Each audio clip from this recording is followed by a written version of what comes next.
ಕೆನಡಾದಲ್ಲಿ ನಾಟಿ ಕೋಳಿ ನೋಡೋಕೆ ಈ ರೀತಿ ಇರುತ್ತೆ. ಇದನ್ನ ಫ್ರೀ ರೇಂಜ್ ಚಿಕನ್ ಅಂತ ಕರೀತಾರೆ. ಸೊ ಇದನ್ನ ಅವರು ಸ್ಟೋರಲ್ಲಿ ಕಟ್ ಮಾಡಿರಲ್ಲ, ನಾವು ಮನೆಗೆ ತಗೋಬೇಕು, ಕಟ್ ಮಾಡ್ಕೊಬೇಕು.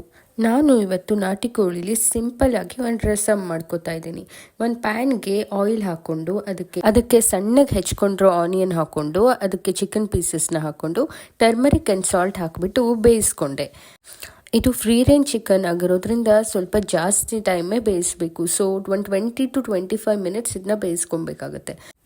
ಚಿಕನ್ ಎಲ್ಲ ಸ್ವಲ್ಪ ಚೆನ್ನಾಗಿ ಬೆಂದ ಮೇಲೆ ಅದ್ರದ್ದು ಲಿಡ್ ತೆಗೆದ್ಬಿಟ್ಟು ಸ್ವಲ್ಪ ಕರಿಬೇವಿನ ಸೊಪ್ಪು ಹಾಕ್ಕೊಂಡು ಚೆನ್ನಾಗಿ ಮಿಕ್ಸ್ ಮಾಡಿಕೊಂಡೆ. ಇದಾದಮೇಲೆ ಇದಕ್ಕೆ ಆನಿಯನ್ ಪೇಸ್ಟ್, 3G ಪೇಸ್ಟ್ ಅಂದರೆ green chilli, ginger and garlic ಪೇಸ್ಟ್ನ ಆ್ಯಡ್ ಮಾಡಿಕೊಂಡು ಚೆನ್ನಾಗಿ ಬೇಯಿಸ್ಕೊಂಡೆ. ಇದನ್ನ ಒಂದು 5 to 10 ಮಿನಿಟ್ಸ್ ಬೇಯಿಸ್ಕೋಬೇಕಾಗತ್ತೆ. ಅದಾದಮೇಲೆ ಇದಕ್ಕೆ ನಾನು ಪೆಪ್ಪರ್ ಪೌಡರ್ ಹಾಕ್ಕೊಂಡೆ. ಆಮೇಲೆ ಅದನ್ನ ರಸಮ್ ಕನ್ಸಿಸ್ಟೆನ್ಸಿಗೆ ಎಷ್ಟು ನೀರು ಬೇಕು ಅಂತ ನೋಡಿಕೊಂಡು ನೀರು ಆ್ಯಡ್ ಮಾಡಿಕೊಂಡು finally coriander leaves and lemon ಜ್ಯೂಸ್ನ ಆ್ಯಡ್ ಮಾಡಿಕೊಂಡು 20 ಮಿನಿಟ್ಸ್ ಬೇಯಿಸ್ಕೊಂಡೆ. ಇದಕ್ಕೆ ನಾನು ರೈಸ್ ಮಾಡ್ಕೊಂಡಿದ್ದೆ, ಅದ್ರ ಜೊತೆ ಸರ್ವ್ ಮಾಡ್ಕೋತಾ ಇದ್ದೀನಿ. ನೋಡಿ ರಸಮ್ ಏನು ಸಖತ್ತಾಗಿ ಕಲರ್ ಬಂದಿದೆ. ಹಾಗೆ ನಾನು ಫ್ರೈಡ್ ಚಿಕನ್ ಮಾಡ್ಕೊಂಡಿದ್ದೀನಿ ಮತ್ತು ಈ ಕೋಳಿಲಿ ಮೊಟ್ಟೆನೂ ಇತ್ತು, ಅದನ್ನ ನಾನು ಸಪ್ರೇಟಾಗಿ ಬೇಯಿಸ್ಕೊಂಡಿದ್ದೀನಿ, ಅದನ್ನು ಸರ್ವ್ ಮಾಡ್ಕೋತಾ ಇದ್ದೀನಿ. ಸೊ ಇದಾಗಿತ್ತು ನನ್ನ ಫುಲ್ ಮೀಲ್ ಪ್ಲ್ಯಾನ್. ತುಂಬಾ ಟೇಸ್ಟಿಯಾಗಿತ್ತು.